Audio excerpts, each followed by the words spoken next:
Vietnam a protesté contre les agissements illégaux de la Chine par une série de mesures diplomatiques. Il a adressé des notes verbales, mené des dizaines d'échanges à plusieurs niveaux et sous différentes formes avec la Chine, organisé des conférences de presse internationales pour dénoncer la nature dangereuse de la conduite chinoise.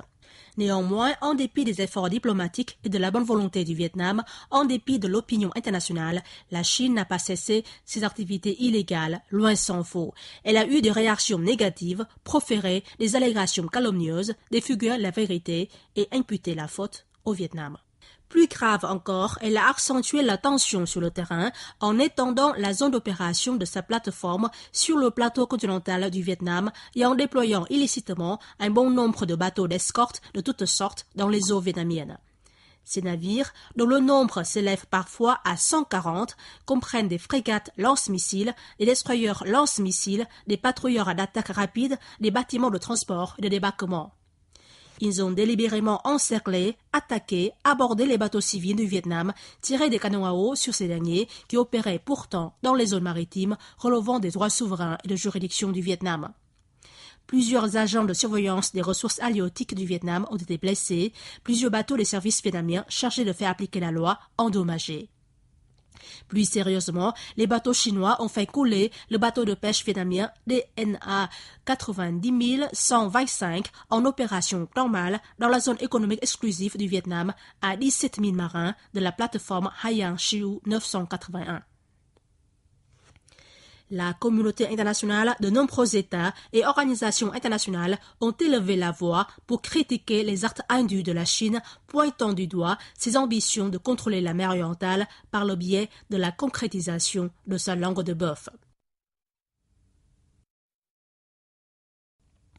Lors de sa visite au Centre de recherche stratégique et internationale aux États-Unis, le 26 juillet 2013, le président vietnamien Truong Thanh Sang a fermement affirmé la position de son pays sur la langue de bœuf chinoise.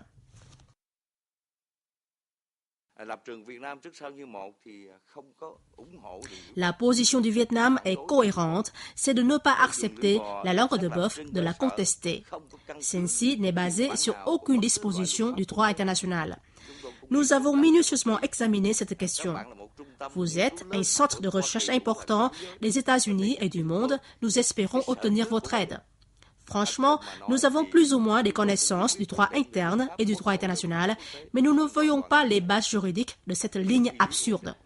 Je ne sais pas si quelqu'un pourrait la justifier. En fait, je ne tiendrai pas un autre discours devant les Chinois. Je le dis car sur le plan strictement scientifique et non pas sur le plan politique, il est certain que tous les chercheurs partagent ce constat. En bref, la position vietnamienne est immuable. Nous ne supportons pas, et pour le dire clairement, nous rejetons catégoriquement cette langue de bœuf.